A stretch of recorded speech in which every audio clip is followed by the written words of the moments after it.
Jean-Bruno Falguière, Scribe de Dieu, chapitre 9, Profession ou sacerdoce. Je m'étais exercé à plusieurs métiers.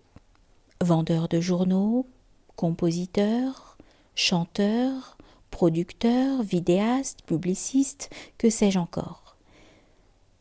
Puis il eut tout à coup dans ma vie un avant et un après. La rupture fut nette et brutale.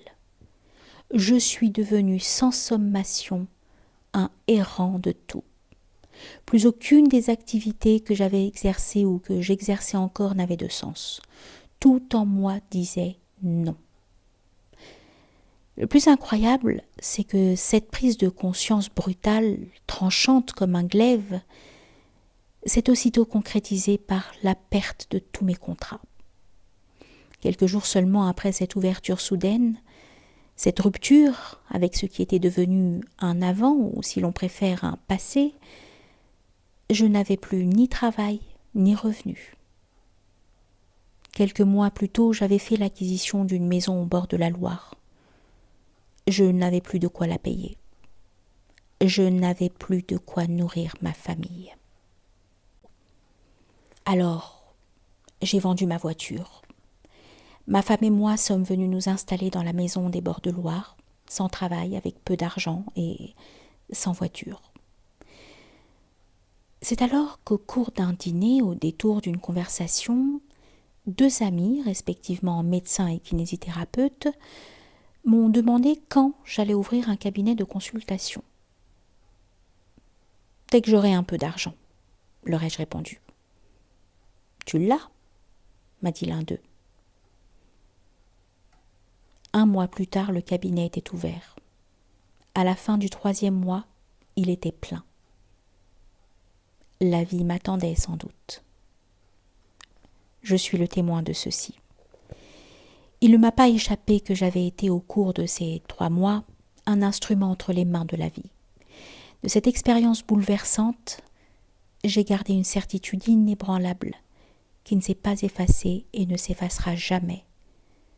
Celle d'être un enfant de l'univers et d'être sans cesse guidé. L'enfant de l'univers s'est tout à coup senti riche du plus grand trésor qui fut, la certitude de la présence de l'amour de Dieu à mes côtés, à chaque instant et pour l'éternité. Ainsi, sans que cela ne réclamât le moindre effort ou ne m'inspirât la moindre question, mon cheminement de psychanalyste était au premier jour un sacerdoce. Chaque jour, à chaque instant dans l'exercice de son engagement, le thérapeute est à l'école de la miséricorde. Cette petite phrase m'est tombée dans le cœur au cours d'une méditation matinale, au bout de 3 années d'exercice. Je l'ai imprimée sur une feuille blanche, puis placée dans un cadre qui n'a jamais plus quitté sa place sur mon bureau. Je la lis plusieurs fois par jour pour ne pas oublier. Dans l'exercice de mon sacerdoce, s'est très vite posé la question de l'équilibre subtil entre le psychologique et le spirituel, sur la balance de la réalité humaine incarnée. Celui-ci varie d'un individu à l'autre, du moins en apparence, car ces variations ne sont que des singularités. In fine, elles sont comme les pièces d'un seul et unique puzzle, qui, de l'infiniment grand à l'infiniment petit, demande l'éternité pour être reconstitué. L'éternité étant en l'occurrence un point d'une densité phénoménale, au cœur de l'instant présent.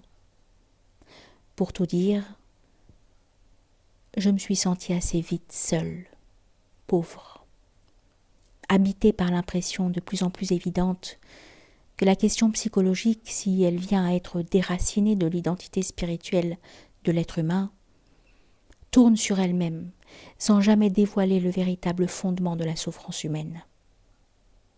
Mois après mois, je voyais bien que, quelle que fût la profondeur du cheminement thérapeutique, tout revenait à l'histoire familiale et sociale des personnes, et que cette histoire ne quittait jamais le champ d'un début et d'une fin. Rien de ce qui pouvait être envisagé dans l'évocation de l'infinitude du cœur et de l'âme ne pouvait y trouver une place. Nous cultivons le jardin vénéreux de la peur, tant il est vrai que nous écoutons ce que nous pensons, au lieu de laisser se dire les mots du cœur qui apaisent l'âme. Si nous savions à quel point les pensées de notre mental sont vaines, et les propositions de notre cœur lumineuses et réconfortantes, nous effacerions la peur d'un revers d'amour. Cependant, pour que ce réel d'amour devienne accessible aux êtres humains, il m'est apparu de plus en plus clairement que nous ne pouvons pas faire l'économie d'une rencontre attentive, bienveillante, approfondie et sérieuse avec la créature psychologique. Elle préside à notre destinée, à notre devenir dans l'expérience initiatique de l'incarnation, qui est le lot de chaque humain sur cette planète. Quand je dis sur cette planète, vous pouvez aussi entendre dans l'univers. Car que nous le comprenions ou non, que nous l'acceptions ou pas, nous sommes des créatures galactiques qui se tiennent debout, les pieds posés sur un corps céleste que nous nommons la Terre, les yeux rivés sur l'immensité étoilée d'un univers qui nous émerveille, nous fascine et nous terrorise. Il n'a de cesse de provoquer en nous cette question lancinante « Qu'est-ce que je fais là ?» Et cette question, je ne pouvais pas y renoncer. Le plus extraordinaire, c'est que je puisse me poser une telle question, que nous puissions tous nous poser une telle question. Le simple fait que nous puissions la poser induit immédiatement que nous sommes en capacité de nous reconnaître dans notre singularité, là où nous nous trouvons, et donc de reconnaître la singularité de tout ce qui nous entoure. Cela pose aussi le fait que nous sommes capables de lire, de reconnaître et d'exprimer nos émotions. Enfin, il se révèle que nous sommes dotés d'une capacité de réflexion qui nous interroge sans discontinuer quant à l'existence et à la manifestation de la vie elle-même. Laissez-moi vous dire que je trouve tout cela prodigieux. Vous êtes-vous un jour demandé quelle incroyable intelligence a pu générer une créature dotée d'un psychisme et d'une faculté mentale en perpétuel mouvement ? Quel mystère a pu créer un être capable de lire et d'identifier ses propres émotions, ainsi que d'investiguer tout, absolument tout ce qui se passe à portée de sa capacité d'observation et de sa curiosité innée ? Autrement dit, quel génie a engendré une créature psychologique et à quel dessein l'a-t-il destinée ? Demandez-vous encore ceci. Qui a rendu le mental curieux ? Qui a pu imaginer et créer la fonction même de curiosité ? En clair, vous êtes-vous demandé quelle intelligence a pu engendrer une telle intelligence ? Si nous ne nous attardons pas sur ces questions et sur les modalités du fonctionnement psychologique de la créature humaine, alors nous ignorerons tout de ce qui la constitue. Nous ne comprendrons pas pourquoi cette condition psychologique est indispensable à sa survie dans le plan de l'incarnation, et en quoi cette expérience psychologique du vivant est indispensable à la possibilité d'une ouverture sur la question spirituelle. Je ne pouvais pas faire sans cette interrogation-là.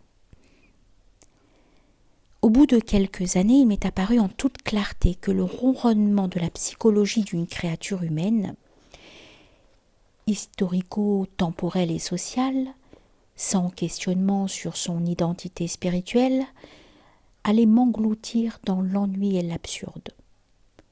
J'en ai parlé à mon nouveau superviseur. Après une supervision bien plus longue que d'habitude, il m'a donné un numéro de téléphone. 2 semaines plus tard, j'ai rencontré mon premier mentor spirituel.